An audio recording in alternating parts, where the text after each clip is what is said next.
Welcome to the podcast of Café des Artistes number 2 on Richard Long. And without further ado, I'm delighted to introduce our two speakers. Patrick Elliott is the Senior Curator at the Scottish National Gallery of Modern Art. I've known him for a while, I've had various interactions with him, both as an incredibly supportive person when trying to borrow works of art for exhibitions, and as a scholar. In my neck of the woods, Picasso did a wonderful exhibition of works on paper by Picasso in 2007, 2006. But he's curated numerous exhibitions there. If there's any work of art you want to know about in the collection of the Scottish National Gallery, Patrick will reel off a ton of information about it from Cragg and Denisa. Our other speaker is Ruth Burgon, who is a PhD student in history of art, who is working on walking in contemporary art. She is also the lead writer and coordinator for the project, which is part of the research partnership, to write online summary circles about every work in the Artist Rooms collection. And you can find, if you go to the Tate website and look up particular works in the collection, you'll find summaries written by Ruth and other members of our team. So I'm going to hand over now to Ruth. Thank you very much.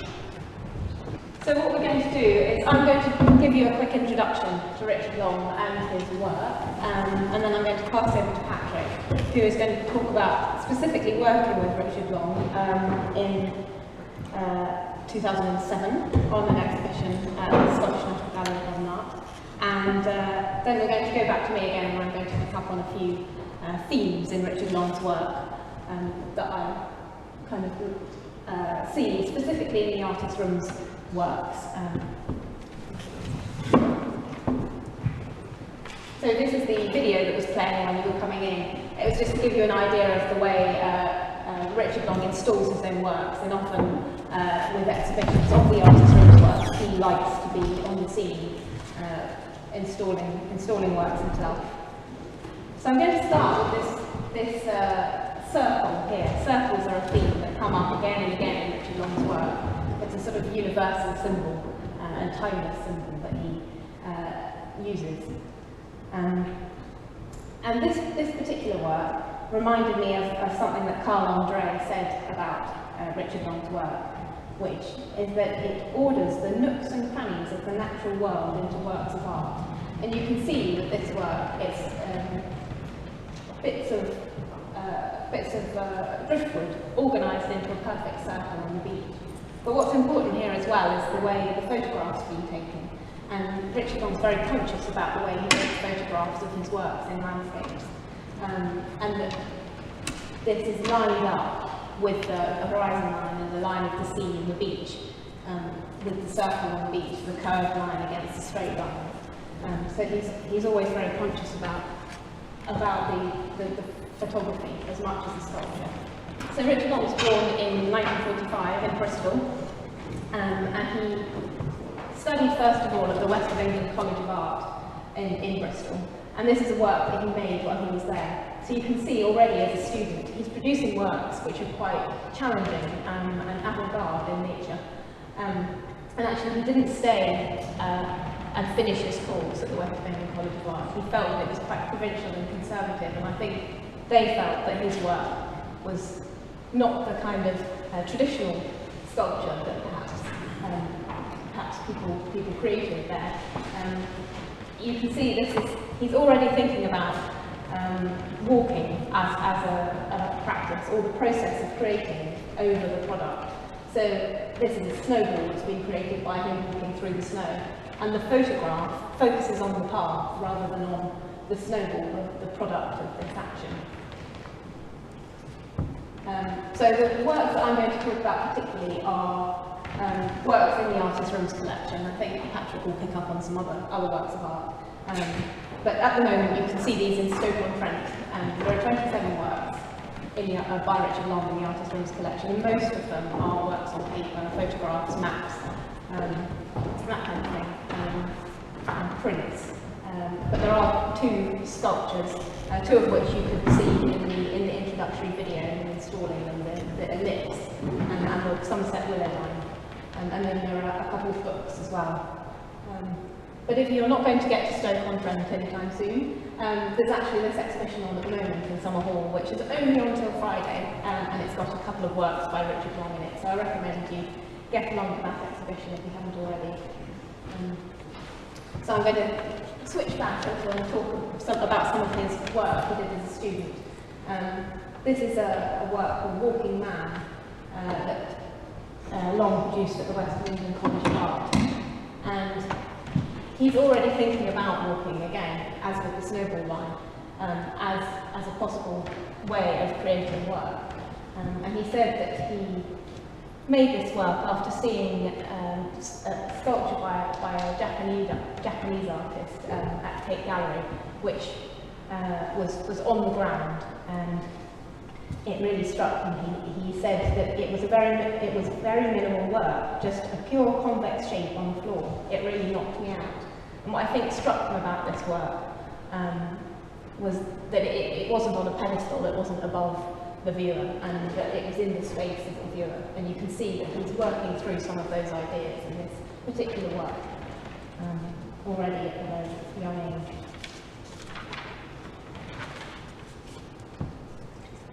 So as I said, he moved on from the West of England College of Art and went to St Martin's School of Art in London, which was renowned really for sculptural practice. Anthony Caro taught there, and so that's the tradition that he was working in, welding bits of metal to other bits of metal. It's how he described it, this sculptural tradition that had come the generation before him. But Long didn't want to work in that way. He wanted to explore beyond the realms of creating one single object.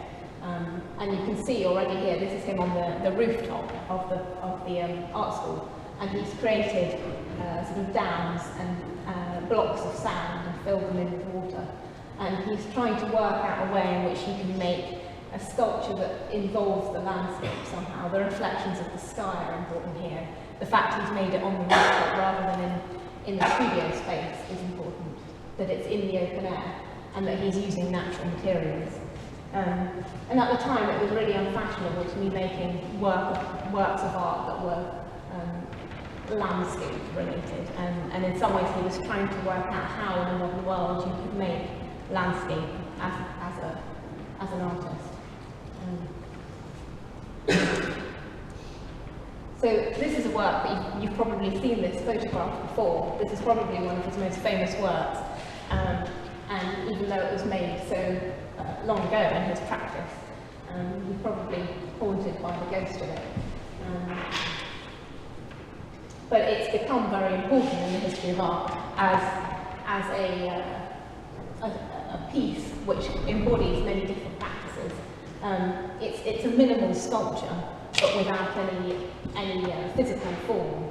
So it's created by walking, as the title tells you. And actually, Patrick was telling me yesterday that it's not created by a very natural kind of walking. Long had to walk sort of very close footsteps next to each other rather than big strides in order to trample the grass effectively to make this line. So it's literally just trampled grass. And again, the photograph is very important. You wouldn't have been able to see it from different angles. He found the angle to photograph it from, to be able to see this line with the sunlight hitting it in this direction. Again, the process is important, so it becomes a performance without a person in the photograph. And his early photographs don't contain him at all, but this has just got the suggestion of a person having been there. So this is another early work. These are all works he was making as a student. And this again is about alignment. So I was saying that the alignment was important with the line made by walking. And I don't know if you can see it on the slide, but you've also got a postcard of this on your table, so you might be able to see it later. On the hill in the distance, there's a white circle, sort of looks elliptical as you see it from this angle, and it's framed by a black rectangle.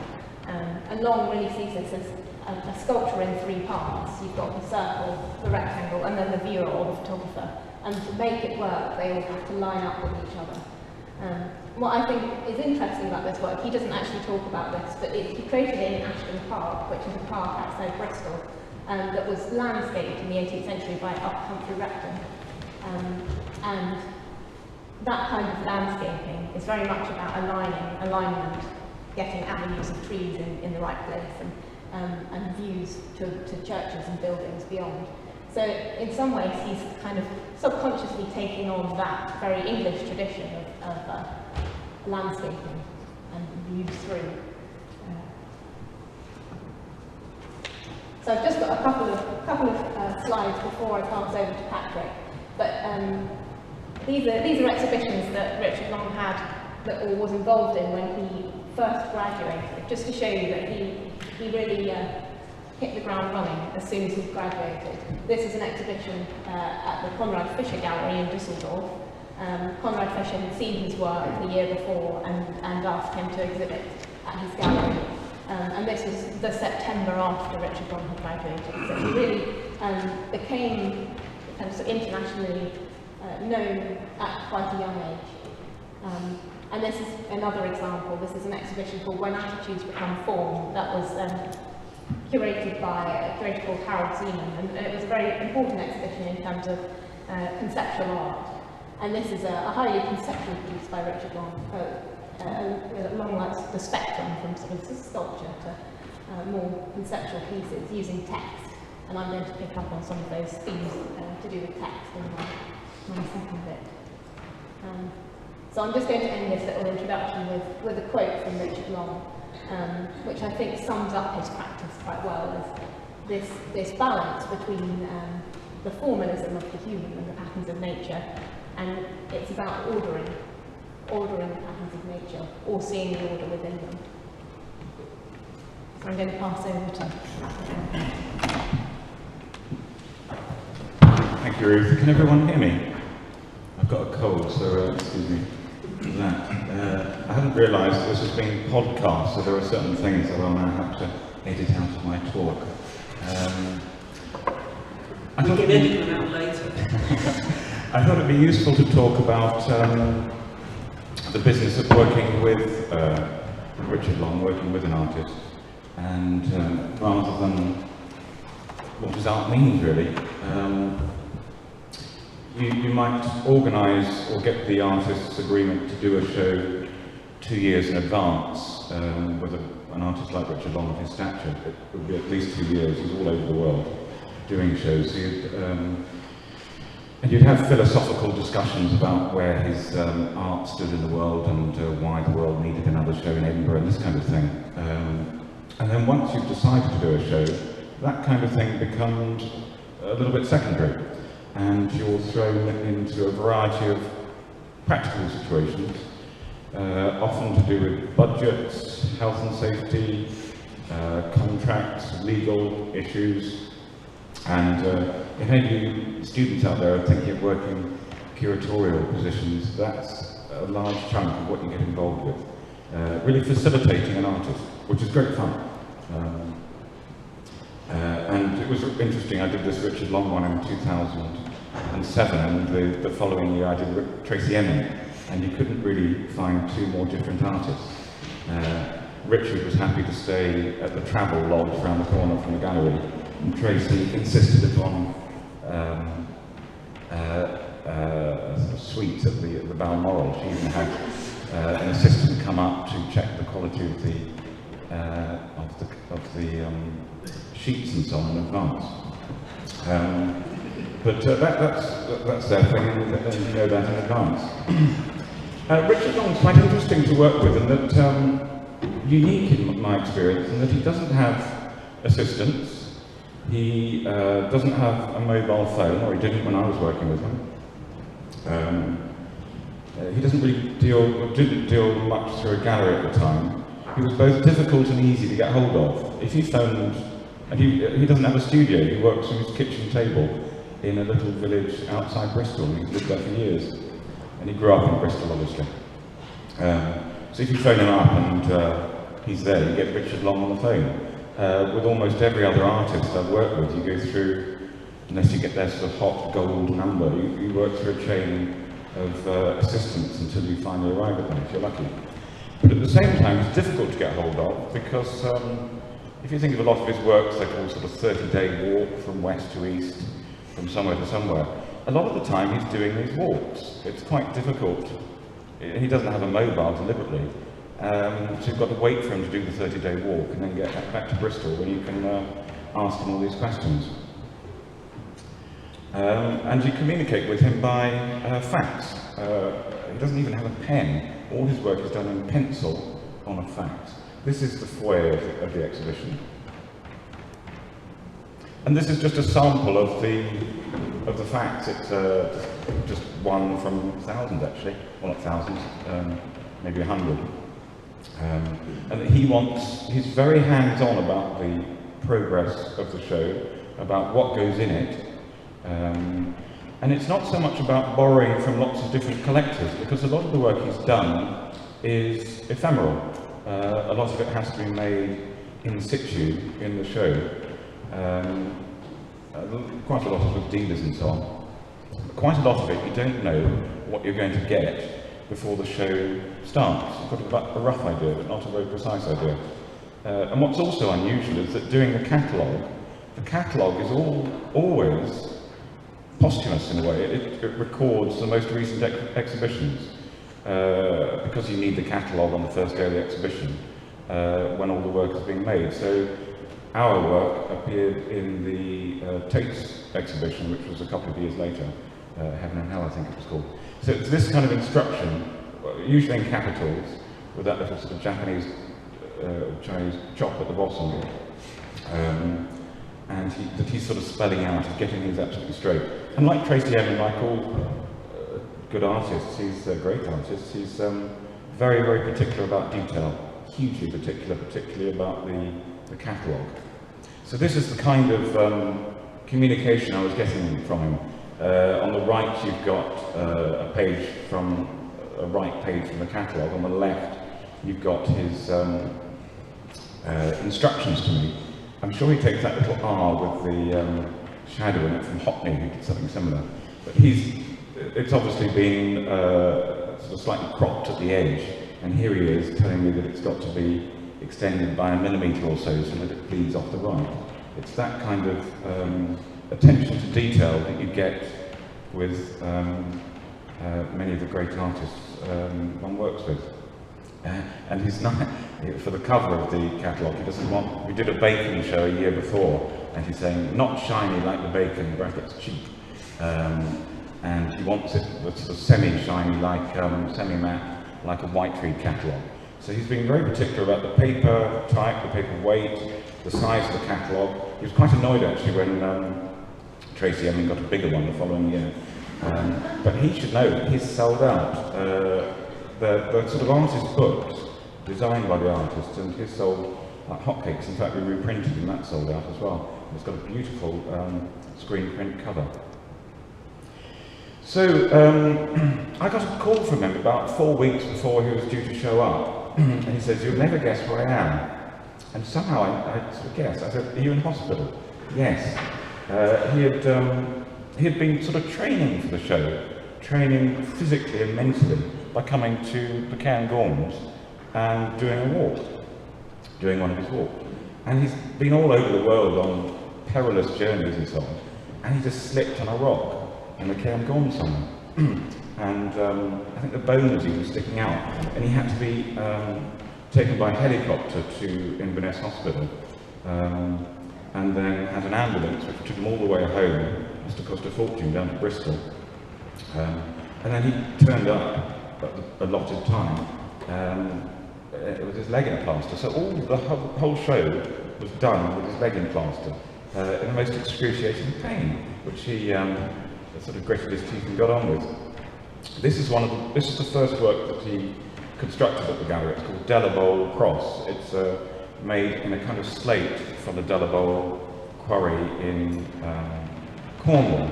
And it's often thought that these slate and stoneworks and whatever, that he picks up the stone and material on the walks. It's not the case at all. You'll go to a quarry and say, look at the different stones and say, I'll have 3 tons of that, please. Which is what I did. I phoned up the quarry and asked for 3 tons of your best Delavolde slate, please, in a kind of size that he was happy with. So he didn't know exactly what he was going to do, and neither did he. And it was pissing down with rain when he did this, and he was in it with his leg in plaster, and we had a couple of assistants. But he did most of it himself, sort of hobbling around. He was quite keen to take control of it. What we didn't quite figure was just how dangerous the work was. You see a photograph like that and think it looks lovely. But this is the kind of issue you get into in curatorial positions. It's razor sharp. And shortly after that was put up, I saw an Italian school group treating it like one of those sort of army cadet course things where they were sort of climbing all over it. And you could do yourself some damage to this. So immediately we had to put signs and barriers and all kinds of things up around it. But that's a fairly typical thing we've got to do. And this was Slate Line, which was in the main room at the gallery, room 8, which is the work that belongs to us, in fact. And I just wanted to, I think there's sometimes a misconception that he picks up the stone on the way, on the walk, that it somehow represents or symbolises the walk. It doesn't really, it's got a sort of trajectory to it, but it's nothing to do with a particular walk. And just to highlight, I don't know if this is a little light thing, this is how the things are sold. This one belongs to us. And there's no particular, it's a sort of form that comes with it, and an invitation to arrange it in a haphazard way, so that you don't have a herringbone pattern. It's 6 foot wide by, I think, 33 foot long or something of that sort. But the only instruction is that you don't have any pattern in it. So it's up to us really to do it, and we did it, and then he came along and just changed it very slightly. This, incidentally, is the work at the Gallery of Modern Art. It's bought in 1980. Anyone who knows Keith Hartley and has a long memory will recognise him here when he was 30, I think. He's still at the gallery. And you couldn't show it like this now. There isn't enough room for, you've got to have a 90 centimetres gap around the edges for a wheelchair, and you wouldn't be able to do that. This is one of the reasons, in fact, why the Gallery of Modern Art moved from the Botanic Gardens to the John Watson building, the building it's now in, because you couldn't get this out under proper health and safety conditions in the gallery. There's quite amusing little reports on what the public thought of it. £12,000, was it worth it? Which is a really good question. There's a lot of folders in the gallery saying, what a waste of money, why don't you buy kidney dialysis machines or something? Which is, I think it's a really useful question, and one we've got to answer. And we've got a lot of things, letters like this, and I don't put that up to mock it in any way. I'd much rather that someone who didn't like it, the work, thought it was a waste of money, would write in and tell us. It sort of keeps you connected with the real world. So we've got quite a lot on this sculpture and on a Liechtenstein that are of that kind. And that's the kind of thing that crops up a lot during the exhibition, where people say, what the hell is this about? You can't go into sort of philosophical detail. You've got to hopefully answer them in fairly straightforward language. One of the key features of the show, which he really selected, was mud. And for certain reasons, mud is basically it's a big rock that's being dragged around by the tide and pounded into smaller stones and then eventually into tiny little bits of mud. And that has a great sort of symbolic significance for him. And also the circle patterns that Ruth was talking about, because it's the moon that's changing a rock into the mud, and it's the gravity which is pulling the mud down to the earth, and it's the circular form which is sort of elemental of the sun, the moon, the world, and the hand movements which are part of sort of the human interaction with nature. It's got a very solid, interesting, compelling philosophical and aesthetic grounding to it, which is wonderful to be able to talk about when you do shows like this. I think he sort of got it all sorted when he was about 24, and has been expanding his repertoire, but with the basic philosophical grounding that he had at that time. There was an amusing business in doing the mud. He likes to use mud that's local to the museum or gallery or whatever where he's doing it. So he quite likes using Bristol mud, but in its dry form it apparently has a great resemblance to plastic explosive, which has caused him problems at airports. So we took him to Groton to find some 34th mud, and we went via home base and bought some buckets and some marigold gloves, and he went off, rolled his trousers up, put a hanky on his head. I've never seen anyone do this, with knots in the corners. It was a roasting hot day, and then just sort of went out into the 34th with his 2 buckets and these marigold gloves on. And I went to the pub while he was doing this, and about an hour later he appeared with his buckets full of mud, still with his, sorry Richard if you're watching this on the podcast, with this hanky still on his head, grinning as he entered the pub, and oblivious to the complete bewilderment of everyone therein. He's sort of straightforward in that way. And also, I should say, a week after we gathered the mud, you have to gather the mud and put it into a big bin, a kind of just a dustbin type thing, and you let it settle so that all the bits and pieces, all the bits of shell and so on, go to the bottom, and it's just the top of the liquid that he's using. And so that was in my office for some reason. There was nowhere else to put a bin of mud, which was very sort of liquid. And then about a week later, there was an issue about some nuclear issue at Rosyth, where they fixed the nuclear submarine.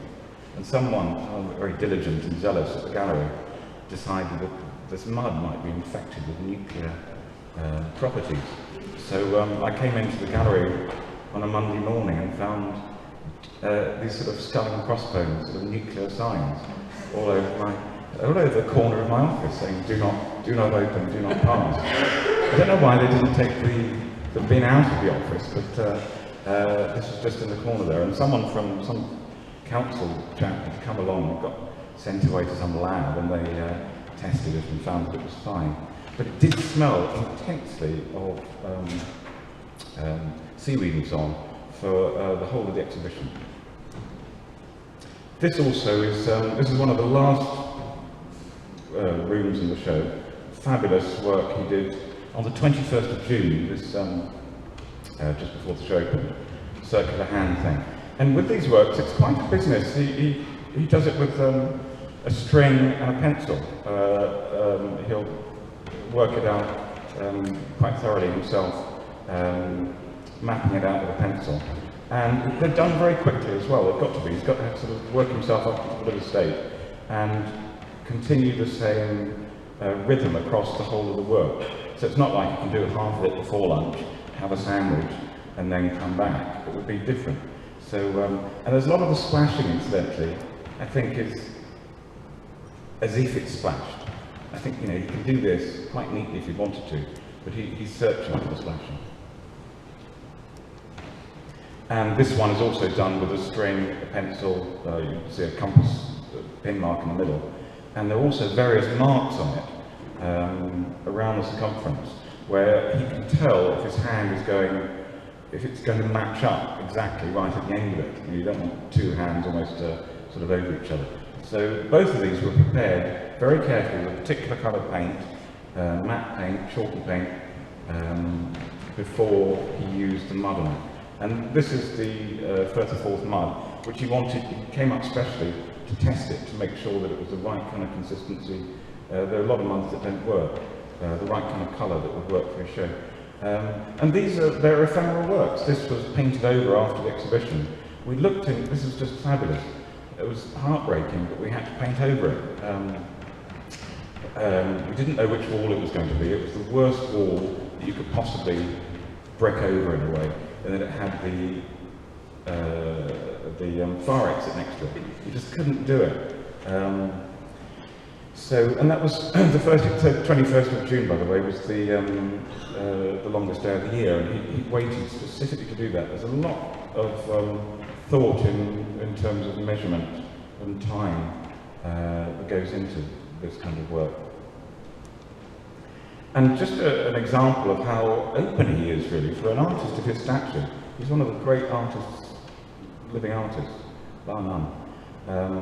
He was going to put something else in this room, and I said, I really like that show you did at Duffy's in the 80s, where you just took a bucket and splashed mud down the wall, and he had lunch. I always brought sandwiches in for him. He was just, there's no sort of, he's not just a proud person, just a sandwich and a glass of water. And after lunch he said, oh no, do that in that room. So that was going to be photographic works, and at the last moment it became always about the interaction between man throwing the thing and nature pulling it down with gravity.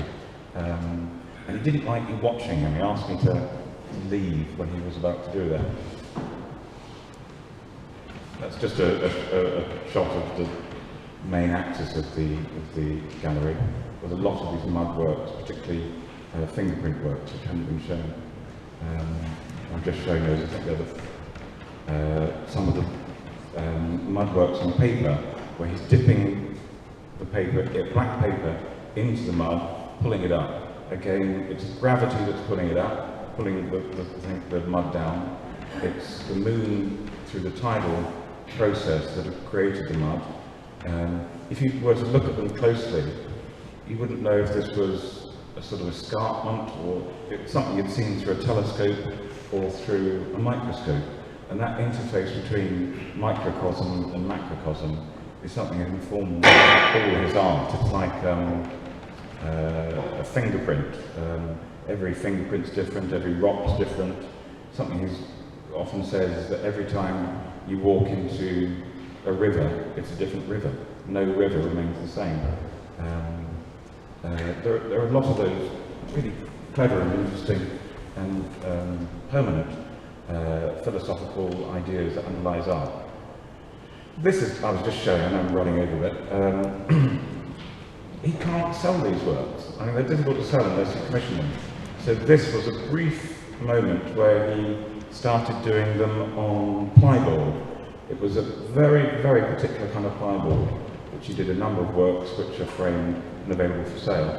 And then he hit upon tent pegs, so a special kind of tent peg you get in Africa. He did quite a lot of travel in Africa and India later on, and it's only recently that he's found these supports that he can make work on that satisfies him, that's integral to his whole sort of way of doing things, and also can satisfy a gallery that wants to sell things and people who want to buy them. I'm just ending up with a slightly flippant thing here. It's typical of the kind of things you do in a museum, in that we've got to satisfy a number, not just the artist, not just the budget, not just health and safety, but a number of different departments across the gallery. So, so at this time, there was a decision made, I did the Picasso show at the same time actually, to do the 4 posters for the 4 galleries in the same sort of style. And you can see that maybe it works for Warhol, I don't know, I don't even know who did it. But it's okay for Picasso. But this is just, I mean, it's embarrassing, and I hated it. And I told Richard I hated this, and I asked him to send, and he hated it. So I just asked him to send his thoughts on it, to share them with the directors at the gallery, which he duly did, in a tongue-in-cheek way, but it's just one of the many examples of trying to keep an artist on board by, and the many sort of curved balls that are thrown at you along the way.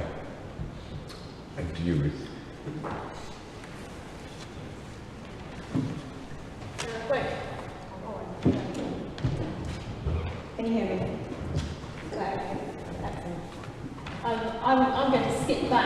to the 70s now and talk about some of his earlier work. And just pick up on a few things that Patrick's mentioned and that I mentioned in the first section. Actually, so I'm starting with this work here. It's called A Sculpture Left by the Tide. I'll stand up so I can see it properly myself. And this is a work that would only have existed for 6 hours, or at the maximum 6 hours, because the tide would come and wash it away. And ephemerality, which Patrick mentioned again, is not just sort of inheriting works that are in galleries, but also these works that he makes in the landscape will get sort of integrated back into the landscape again after a certain period of time. I mean, some of them stay there for a long time. It just depends on the nature of the landscape that they're in. But this was particularly made to be ephemeral and quite modest in a way.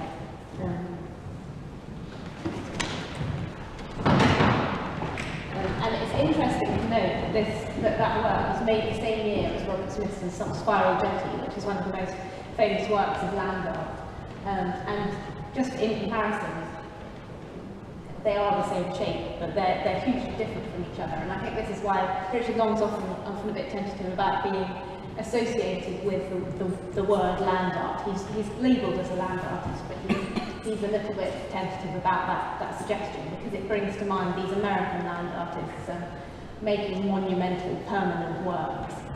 And even though this work spent some time under the water and sort of came back to light relatively recently, it's still been there since 1970 and stayed there. Whereas, this work disappeared shortly after it was first made. So there's a kind of modesty to Richard Long's land art in comparison with perhaps the more monumental land art of artists like Robert Smithson. So I'm continuing this theme of spirals. This work, this is a sort of two-part work. You've actually got the top part as a postcard on your tables, and you'll be able to read the text later. But this is a work relating to Silbury Hill. And the bit at the bottom is created using a light-coloured mud. Again, the theme of mud coming up. And the length of it is the same length that it would take to walk from the bottom of Silbury Hill to the top. So that's an element of this. It's really about the physical nature of this prehistoric monument. But the story on the card tells about a myth about how Silbury Hill got there. And apparently there was this rivalry between Marlborough and Devizes, and Silbury Hill's roughly halfway between those two towns. And what was supposed to happen is one town got the devil to drop a hill on the other town, but the devil was too lazy to get all the way there, so he dropped it halfway between them. So Richard Long's kind of interested in these myths that occur and what gets linked to sort of prehistoric landmarks in a way. This is another example of a work where he's looking back at the prehistoric, at timeless symbols. In some ways a bit like the circle, but this is a labyrinth, which is known as a seven-circuit labyrinth. It pops up all over the world and at different times, not necessarily in collaboration with each other, but it's a repeated symbol. And he actually copied it. I'm sure that this is a kind of worked up sketch, but he did a sketch of it in the museum in Dublin, which is from a stone called the Hollywood Stone, and that's because that's the area of Ireland that it was found in. And he was intrigued by the shape of it. And if you follow it round, you can trace the line and come in and out. It's not like a maze, you don't get lost in it. You can walk around the whole thing without getting lost. And so, having traced this design in Dublin, he then took the image of the labyrinth and made a pebble version of it in the west of Ireland, which is a landscape that he loves working in. I'm going to pick up on a few Scottish works now, because Scotland is also a landscape that he loves working in, and I think it's partly to do with the access laws here, that creating works in England, the kind of walks that he likes to do, 30-day long walks, or walks in straight lines, or walks in circles, are quite difficult in a landscape where it's, there's not easy access, or there is restricted access to certain land, whereas Scotland's got more open access laws. And for those of you who walk, you can probably recognise this landscape. It's in the Cairngorms. We're on the slopes of Ben Macdui, looking down at the River Dee, and then on the right-hand side is Cairn Toll. So these are the, Ben Macdui is the tallest peak in the Cairngorms. But I don't think he's quite at the peak here. It's difficult to tell, but I think he's probably on the slopes. What's interesting about this work is that it's more about the photograph. You notice the sculpture second, I think. But you can see the echoed stones that he's made into a line in the foreground of the picture. And I think he makes these kind of works as it's a sort of expenditure of that energy. If you imagine shifting stones around after you've already walked up, halfway up a mountain, there's quite a lot of energy, already taken up. I think you could tell from the video at the beginning that he's got boundless energy, I think, able to create these massive sculptures, shifting stones around, and do very, very long walks. And this is a little note about maps. I'm going to just leave you to read it for a couple of moments. What I wanted to pick up on in this text that he's written is the idea of maps, of having layers of information. And in some ways he sees his own walks as being another layer on that layer of history and geography that already exists on a map.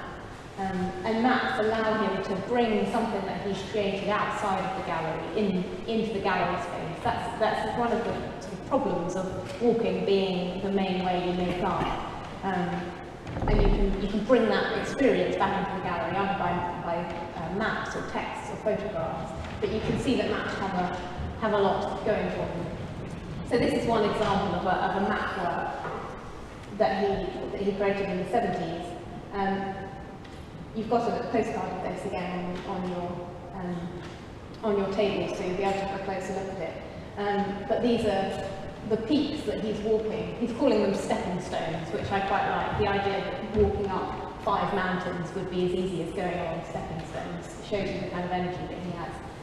But he's walking westward towards Ben Nevis, so Ben Nevis is on the left-hand side.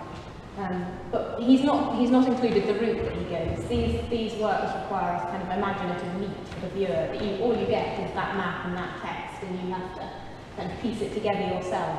And different viewers will have a different response to it. If you've walked in that landscape yourself, you'll be able to envisage what it's like. Otherwise, it's a different experience for someone who hasn't necessarily been there.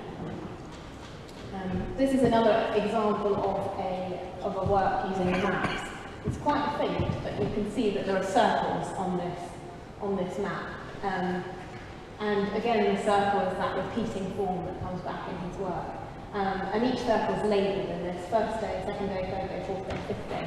And what he did was walk within that circle, so within the space of that circle. And you can imagine that in the middle he walked quite tightly and got to know that land, that patch of land quite well. And as he got further out, he probably had to pace to cover that area of the fifth day and not get to know the landscape in such minute detail. Was quite a different experience of walking within a small space and within a larger space. This is in the Cairngorms, so the earlier photo, the Cairngorm Stones photograph that I showed you, that's at the top of this map. Cairn Toll is up there at the top of this map. So again, these are areas that he enjoys working in and allow him to do this kind of expansive walking. This is another example of a work that uses similar pattern. It's not quite the same, but this is earlier, in the 70s, and on Dartmoor. And these are 1-hour circles. He walked around the perimeter of the circle for an hour. But again, with the middle one, he'd have to walk very slowly, and with the outer one, he'd have to walk very fast. And he created works like this after hearing stories by John Cage. John Cage used to tell 1-minute stories, and there would be a different number of words in each story. So he'd either have to tell them very, very fast or very, very slowly in order to fill the minute appropriately. So this is Richard Long's kind of translation of the 1 minute stories into walking. So that goes back to that one. And just a little bit about text. Text is another way of recording a walk that you've done in the landscape, another way of bringing that walk back into the gallery. And in some ways it's quite a sparse way of recording the walk. This in particular as a work, it doesn't tell you about how he felt, what he saw, or any of these other details. In fact, the exhibition I mentioned at the beginning is at Summer Hall has two text works in it. And those perhaps give you more of an idea of what he saw and how he felt. They're circles of words, perhaps closer to sort of concrete poetry, closer to Ian Hamilton Finney's work, perhaps. Whereas this, I find it's very sparse. It doesn't give you very much. You have to take that imaginative leap again with it. This is a slide I showed you earlier, but this is probably the earliest example of using text work.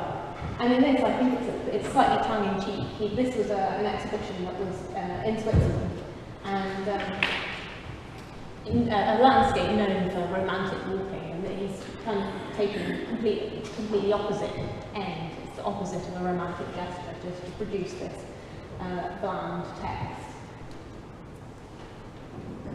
How long have I got? So I've mainly talked about works in the British Isles so far. I just wanted to touch very, very lightly on works that he'd done in other landscapes, but he actually made lots of works abroad, and from the late 60s really, and from when air travel became cheap. Patrick might correct me on this, but I don't think Richard Long has any sort of ecological qualms, so he will take aeroplanes without worrying about it, even though you'd think that his work might be about ecology. It's not really.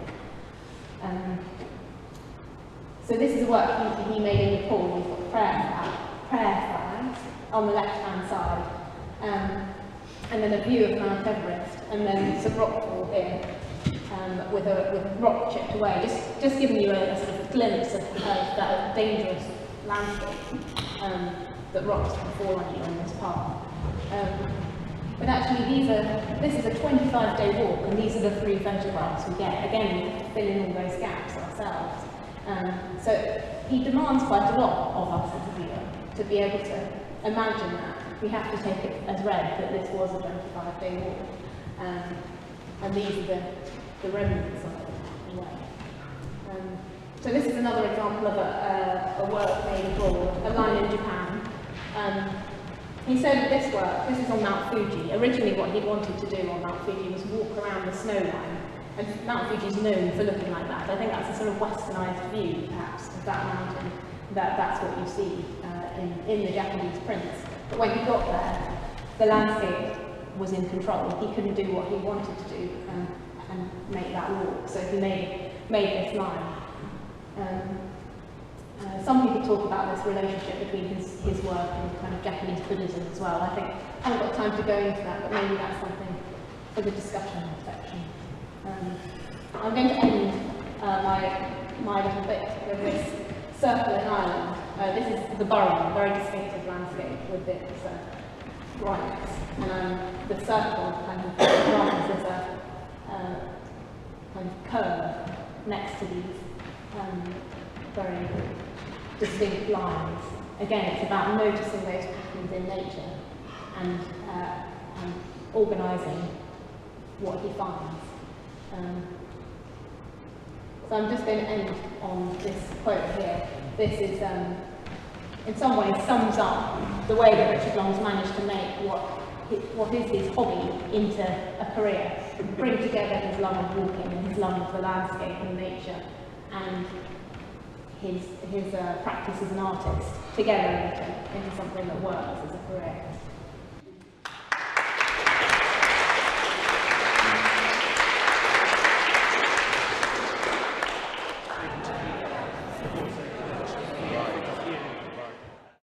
Great to spend a bit of time talking about something that came out of the presentations. I mean, certainly there's a continuity with the artists that we started with before Christmas.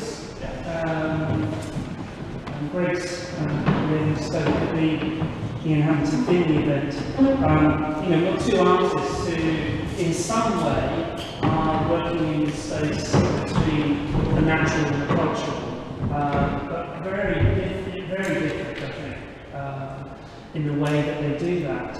So, I think there's something interesting to think about there. I mean, certainly, I was struck by what you said, Patrick and Ruth, as well about time, and in a way, this kind of dialogue in Long's work between the sense of deep time, you could call it a sort of cosmic time.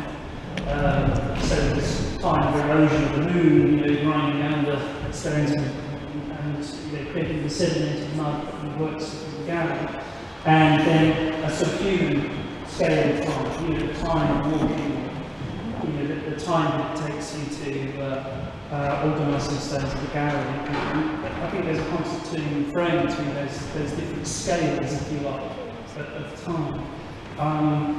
That's nothing like the kind of political edge that we found in Finley's engagement with the landscape, I guess. Anyway, those are certain things that struck me. So I would like to throw it open, it's just some way of me opening, throw it open to you to ask questions or make comments, remarks about the stuff we've been thinking about. Anyone like to? And we have some roving microphones, and we would like to pick you up with a microphone if you say something. Thank you. Well, we had a question on the table here, actually, about the ephemeral nature of some of his work, but are the stone works, the Connemara stone work, the ones in Japan, does he destroy those, or do they stay and decay slowly? What's the time scale? Have I got that one? Yes. Some of them he just leaves them there and lets nature take over. Some of them he's more conscious about getting rid of them. I think it depends on the landscape, but as well he likes leaving them there so that local people see them, and they might not make the connection with it being a work of art as such, but leaving this mysterious thing in the landscape, I think, appeals to him. So he'll leave them, and I think you were saying, Patrick, that the circle in Ireland has stayed there for quite a long time. I think that's the nature of that landscape, that it hasn't disintegrated. Yeah, I was told by someone who lived near there that it stayed there for many years, but also that the cliff above it that you see in the background, if you rewind it, is now studded with bungalows. So, so it's a very different landscape that you see now. Going back to Neil's point about, well, not a point, but he was talking about Richard Long and Ian Hamilton Finley. That's one thing that Richard was very keen to do when he was up in Edinburgh, was go along to Stony Park.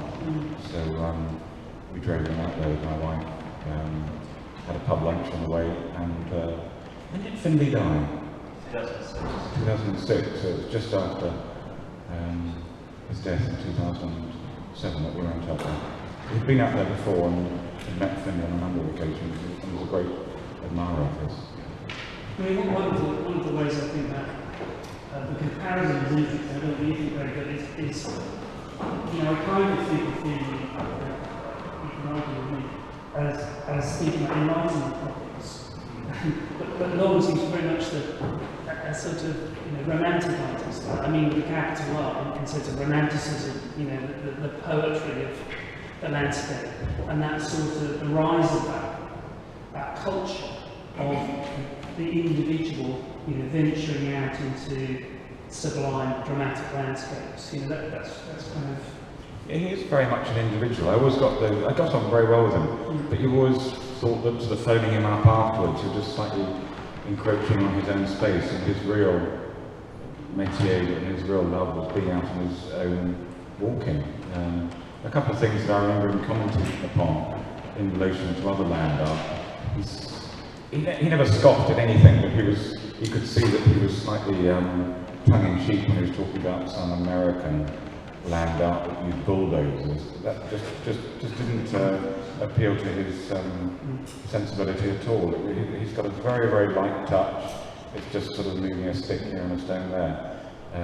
He doesn't even like using assistants, let alone bulldozers. And also, he commented amusingly on the Venice Biennale. I think he was Britain's representative in 76 or 77 or something. And Joseph Beuys was in the German pavilion. If anyone has been there, they're sort of next to each other. And Long just did this line of stones that went right through all the rooms. That was it. And there was no, just said Richard Long in front of it. And in the German pavilion, there were volunteers who would give you notes explaining what Joseph Beuys' stuff was about. And he just couldn't believe that. He's commented upon it to me and mentioned it, and he just doesn't understand why you'd make art that had to be explained in a sort of text form. Yeah. Microphone's coming. It's a question for Ruth, really. You said that Richard Long's work wasn't about ecology, but obviously there are some strong ecologically driven readings that you could make of his work, and I just wondered if you could say a bit more about that, because it sounds like there might be a slight kind of tension there between the artist and the kind of what must be the kind of ecological readings of what he's produced. I don't have a huge amount more to say about it, apart from that's what I've read in interviews, that he doesn't necessarily see that being as what his work is about. And it's more about the relationship between man and nature, but not necessarily about preserving it. I don't know if you feel the same. He's got oil-fired central heating, so he can hardly complain about the oil industry. And he's got a car. He passed his test the day before I went to visit him in Bristol. I was the first person in the passenger seat. It was good. But he drives a car. He goes to all around the world. He came up on a plane. And he doesn't weigh it up that a train journey will be slightly more carbon efficient. He's fairly straightforward. He's a very straightforward person, actually. He's very practical, and he's not dogmatic about anything he does. A lot of, when you ask him, why do you use these circles or these things, he'll just say it feels right. It looks good and it feels right. And there's all the background about the sun and handprints that you get in cave painting, this kind of thing. But his ultimate ambition is to make something that looks good and feels right.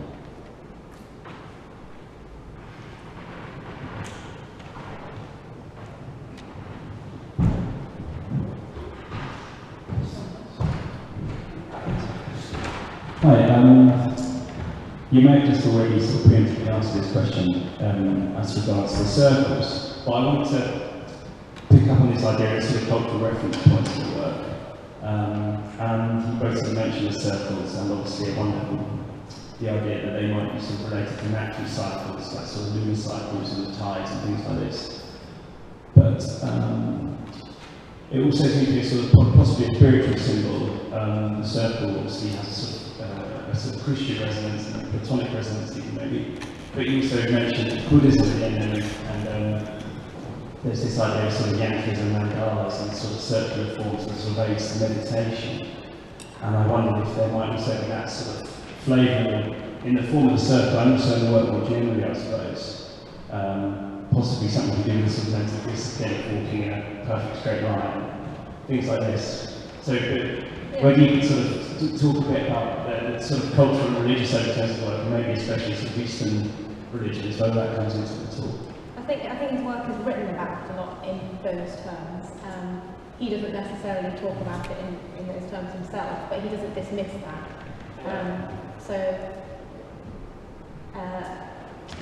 I've lost my train of thought now.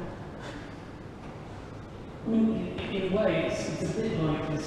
It's a bit like the ecological question, because it's the same problem with any artist, particularly the living artist, that you've worked with Patrick or whatever, that the frameworks in which that artist is controlling their interpretation very important for us to acknowledge, but at the same time, there are ways in which the work opens up, beyond those parameters that, whatever framework one has for thinking about ecology, or whatever framework he personally has for thinking about religious symbolism. I think we can still, question, but I think we can still run with those kinds of readings, if it were. And I thought there were suggestive things in what you said, actually, I was picking up on them, about scale, or about time, about human experience, if you like, that sort of go beyond that pragmatic dimension of what he does, or go beyond that sort of precision, I suppose. Do they? Yeah, I think he's become a sort of popular with the whole green movement, but almost in spite of himself. He doesn't see himself as the standard bearer for it, and he has quite a lot of differences with it. He's in a club of one. He's his own man. The religious thing is interesting, actually. It didn't occur to me to quiz him on it, but I've never heard him talk about religion ever. I think when he is quizzed on it, he doesn't dismiss it. He'll see that there's infinity there, and that maybe a Buddhist state of mind is quite a good one to a way of approaching his work. If he wanted a state of mind in which to approach his work, but that's more a coincidence, really, than that he started from that Buddhist point of view. His girlfriend actually is of 15 years or so, I suppose, is interested in Indian philosophy and spiritualism, and I think he's opened himself up to it since they've been together, but sort of over her shoulder, as it were. Perhaps he becomes too self-conscious of those ideas, and the way that they make me work towards the artwork become almost too glib or too sort of heavy-handed. You sort of mean Yes, to remain the lightness of the work, I think, is due to the fact that he's not coming with that cultural baggage, perhaps. I was going to pick up on something Neil said about taking what Richard Long says as read, and it's often a problem for art historians that you've got all these words and interviews with the artist, and you think, so that must be how I should read the work, and then it's difficult to kind of take your own reading that's separate from that. But I mean, earlier on in his career, he didn't like to say anything. He didn't like to have words or interviews, and then he realised that people were writing things about his work he didn't approve of. Yeah. So he started giving interviews and writing the little notes on maps thing that I showed you. He started writing things like that. There's a famous one called Sticks and Stones, or something like that he wrote quite early on. That was one of his first written pieces, just to give you an idea of what he was doing and the way he wanted his work to be read. He's very into the idea of multiple readings of his own work and other people's work. I remember he did a Q&A when we had the show in 2007, and a lot of questions were, is it about this or is it about that? And the number of times he replied both, or all those things. He didn't want to, it's standard amongst good artists, that he didn't want to fix it down. He just wanted it to be pretty open, and that gives it its richness. If it's too specific, it's if it can be written down, there's no point in doing it. Hi, Patrick, I was interested when you said he's in a club of one, I think.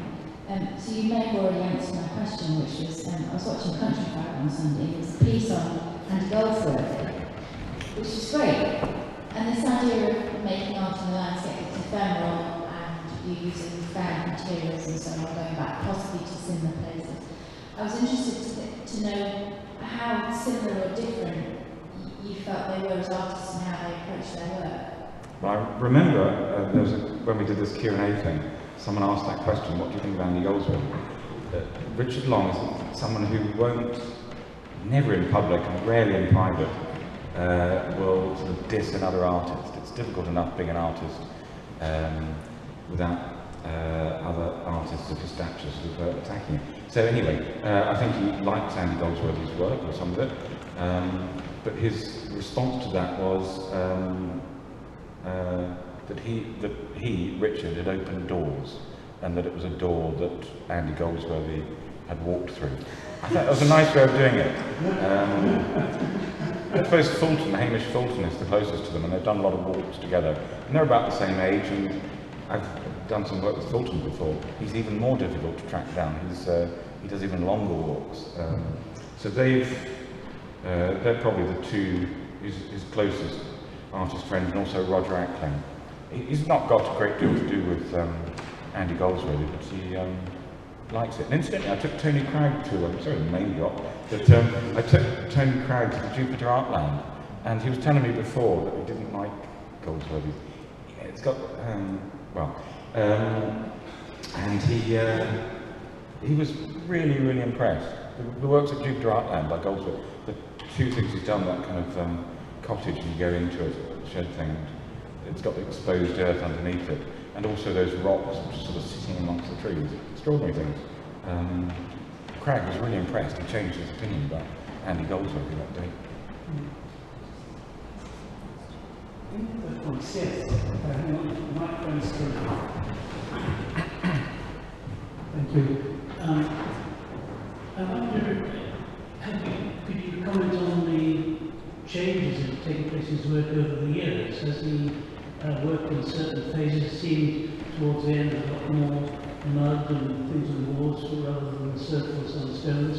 Have there been set phases in his development, and how has he matured and changed as an artist over the years? I think lots of the works that I was talking about were earlier, from the 60s and 70s. And something I wanted to kind of point out there was that he already had quite an advanced vocabulary even as a student, that he'd worked out his programme, and actually he's kind of matured in that. And it's difficult to mark distinct phases. He returns to the same sort of forms and themes again. It's a good question, actually. He calls them quite self-consciously categories of work. So there are the paintings on the walls, the photographs, blah, blah, blah. And it's got there are more categories as he's gone along. But they get, with his increased fame, and he's not a particularly wealthy man. I remember him commenting on, with some annoyance, that Anish Kapoor is sort of the rich list, the Times rich list, and he's in this little house in Bristol. But that's what he wants. He doesn't want to have, if he wants to be on the Times rich list, he needs 100 students sort of knocking, or technicians, in a big studio in Clapham, knocking stuff out for him. He can't live with that. So his mentality sort of keeps him very small scale. But you can see certain sort of improvements, or some would see an improvement in his work. For example, this one, I can't see closely. The earlier works on paper like this, the photographic works, they've got pencil. The titles are in pencil, and he does it with a sort of hard pencil, a sort of 1H pencil, and he writes a stone line that produces. Then you go into, in the late 70s, you go into lecture set rhymes. And you can see that he's got the stuff out and he's sort of scratching it on. And then now it's some sort of digital process. And it looks sort of smarter and sharper and more sassy. But actually it loses some of its handmade quality. So I think you could probably apply that kind of template across his work. The early works he's using little sticks and stuff that he's sticking out. And now he can go to a slate mine and say, 5 tons you will find a slate. So it's just got a bit more technically sophisticated, but not much. But there are various categories that he's developed, and it's often done by accident. The wall drawings with handprints, that was just done by complete accident in New York when someone asked him to do them, and he had a go, and it worked brilliantly. And that became a new category that he added to all his shows. And then these little fingerprint ones, he's got a lovely big hand, so the fingerprints look good. He started doing those on these tent peg things. He didn't even know what they were when he acquired them. But he went on holiday to North Africa somewhere and just liked the look of these weathered pieces of wood. And then after that, a bit like driftwood, he started using metal cans in Africa. It's been completely blackened by the sun. So he's got that as a sort of new category. almost like Griffith, the Ruth Button Cans. So he's got a repertoire which early on was mainly to do with walking and cycling and photographing it and recording it and text and so on. And it just, you can see that every few years it sort of hits, just by accident often, from the best arts through accident, on a new category, and then adds that to his. And now he's got this sort of whole group of categories that he's keeping in the air and can call upon as required for different shows. So the nature of our show was, he knew about it, but it was fairly late on. He knew exactly what he was going to do. Something I find quite striking there as well is the difference between the maps. If you look at the ordnance survey maps from the 70s, they look quite different from this one from the 90s, because ordnance survey maps have changed. So that's a sort of aesthetic thing that changed, even though he wasn't in control of that. But you can date your work by knowing your ordnance survey maps. Anything else? Someone here, just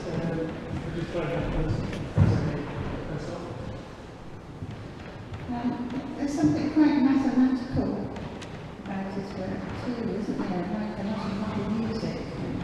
He's using vectors and exponential sort of thinking.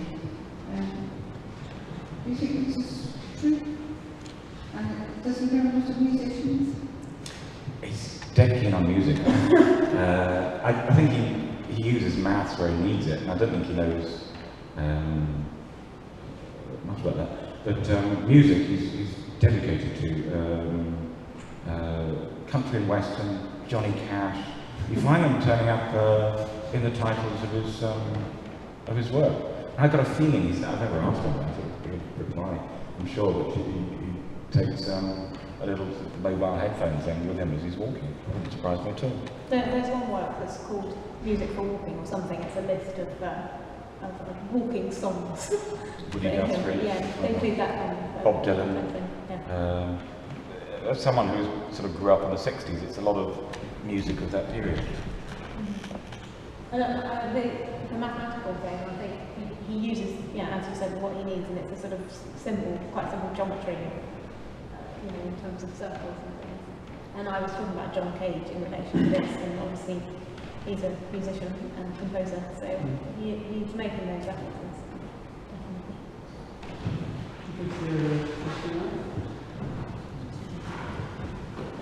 This is just more of an invitation to anybody. I went to the Hayward exhibition out in Torn on the Sandbank, walking in circles, and I actually brought my exhibition catalogue with me. So if anybody wants to have a quick look through that before you finish, you're welcome to see it. And I've also got some postcards from the 2009 exhibition to take with it as well. Thank you. Thank you. I'm going to get the last word, which is Patrick mentioned that we showed the angry letter from the person who didn't like the £12,000 purchase price. I'm right on it, 12,000 it was? Sorry? 1980, it was going to remember. 1980. And a lot more. What struck me, I just talked to Patrick about afterwards, is that they don't get those letters anymore. And isn't that interesting? And it's kind of a symptom of the way that contemporary art practices have become embedded in culture, in contemporary culture, in a way that just does not provoke that kind of response. You get it in the comments book at an exhibition where you just pass it and it's easy to say, it's usually "this is crap," or but very rarely do you get someone who bothers to write a letter and saying why it's crap and explaining it, and I think they're good for us. You deal with it. You write a reply. You say that he's responsible for a paradigm shift and was that the easy popular language you said you were going to use? He's changed the game. When he was a student, people were, as you know, it's corny, but people were welding bits of metal together. And then Richard Long goes on a bike ride and calls it sculpture. You couldn't think of a more different way of going about things, and he's made that into a really conceptually very solid and interesting sort of view on the world, and 12 grand for that, it's a bargain.